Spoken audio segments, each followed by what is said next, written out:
Bank जाते हैं एक सिंपल से काम के लिए और बैंक एम्प्लॉय आपका अकाउंट चेक करते ही आपको एक इन्वेस्टमेंट की एडवाइस देता है। इन्वेस्टमेंट पीपीएफ, सुकन्या समृद्धि योजना, FD, RD, mutual fund, stock, इनमें से कोई नहीं होता, बल्कि वो एक ऐसा इन्वेस्टमेंट आपको बताते हैं जिसके रिटर्न्स बहुत हाई होते हैं और आपको साथ में लाइफ कवर मिलता है। वो उनकी पिचिंग ही यही होती है, वो हमेशा आपको यही बोल के पिच करेंगे कि एक ऐसा इन्वेस्टमेंट है, आप अपने बच्चे के लिए करा लीजिए, आप अपने रिटायरमेंट के लिए करा लीजिए, जिसमें आपको जो रिटर्न है इन्फ्लेशन से कहीं ज़्यादा मिलेगा और साथ में आपको लाइफ कवर मिलेगा।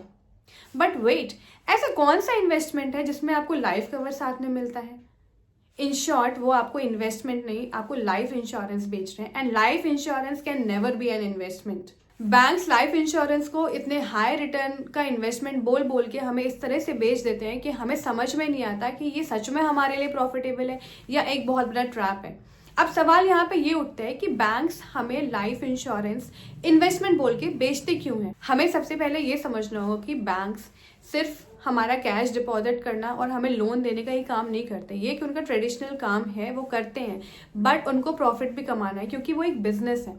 और जो लाइफ इंश्योरेंस सेल करके जो उनको रेवेन्यू मिलता है ना, उतना रेवेन्यू उनको कहीं से नहीं मिलता, इसलिए वो लाइफ इंश्योरेंस को इतना ज़्यादा प्रमोट करते हैं। IRDA की रिपोर्ट के अकॉर्डिंग 2023 में इंडिया के बैंक्स ने 36,000 करोड़ से ज़्यादा कमीशन अर्न किया है by selling their life insurances. Top banks के लिए इंश्योरेंस इनकम उनके टोटल फी बेस्ड रेवेन्यू का 15 to 20% तक कंट्रीब्यूट करता है, and I think that's a huge chunk of revenue. For example, financial year 2023 में HDFC बैंक ने लाइफ इंश्योरेंस सेल करके 58,000 करोड़ से ज़्यादा रेवेन्यू कमाया, ICICI बैंक ने 4,000 करोड़ से ज़्यादा रेवेन्यू कमाया, एंड SBI ने 10,000 करोड़ से ज़्यादा रेवेन्यू कमाया। तो आप इन फिगर से समझ सकते हैं कि लाइफ इंश्योरेंस से कमीशन कितना ज़्यादा मिलता है। तो ऑब्वियसली बैंक आपको SIP या म्यूचुअल फंड या FD, RD के बजाय लाइफ इंश्योरेंस सेल करेंगे क्योंकि उसमें उनका प्रॉफिट ज़्यादा है। बैंक्स एक्चुअली इंश्योरेंस एजेंट की तरह काम करते हैं। जब भी वो आपको कोई भी पॉलिसी सेल करते हैं तो उसमें से एक मेजर पोर्शन उनका रेवेन्यू का होता है। अब सवाल यहाँ पे ये है कि क्या लाइफ इंश्योरेंस सच में एक अच्छा इन्वेस्टमेंट ऑप्शन है?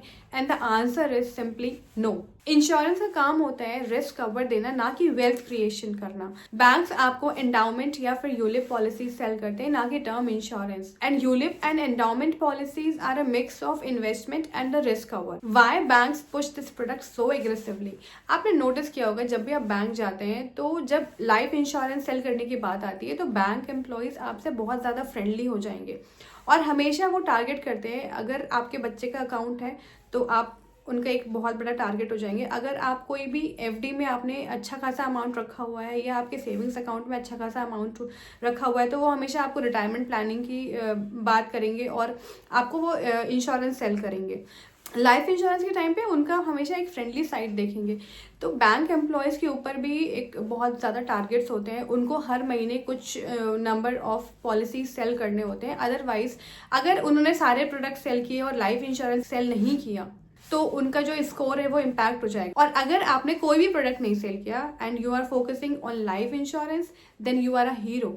तो आपको ये देखना होगा कि जब बैंक्स इतनी एग्रेसिवली इस चीज़ को प्रमोट कर रही है तो बैंक एम्प्लॉयज़ के ऊपर इतना प्रेशर है कि वो किसी भी हाल में आपको लाइफ इंश्योरेंस सेल करना चाहेंगे। एंड लाइफ इंश्योरेंस को अगर वो लाइफ इंश्योरेंस बोल के बेचेंगे तो nobody is going to take it. उनका ये स्ट्रैटेजी होती है कि आपको वो इन्वेस्टमेंट बताएंगे और इन्वेस्टमेंट के नाम पे वो आपको हायर रिटर्न्स का लालच देंगे और हायर रिटर्न्स के लालच के साथ साथ वो आपको बताएंगे कि वो आपको एक लाइफ कवर भी उसमें साथ में दे रहे हैं। और कई बार एम्प्लॉयज नहीं भी बताते हैं। आपको इन्वेस्टमेंट और इंश्योरेंस को हमेशा अलग अलग रखना चाहिए। अगर आपको इंश्योरेंस चाहिए तो एक सिंपल सा एक अच्छा सा टर्म प्लान लीजिए, चीप एंड इफेक्टिव। और अगर आपको इन्वेस्टमेंट चाहिए, इन्वेस्टमेंट सबको ही चाहिए होता है, तो please don't waste your money in ULIPs and endowment policies.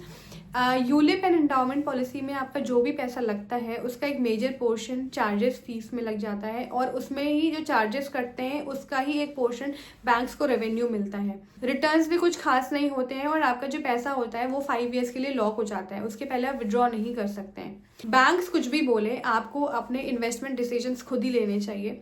आपको एडवाइस ज़रूर ले लेनी चाहिए, बट फाइनली डिसाइड आपको तभी करना चाहिए जब आप गूगल पे एक बार सारे रिसर्च कर लें। जब भी आपको बैंक्स में कुछ भी ऐसे इन्वेस्टमेंट एडवाइस दी जाए तो एक बार आप क्रॉस चेक ज़रूर करें। हमेशा इन्वेस्टमेंट एंड इंश्योरेंस को अलग अलग रखिए।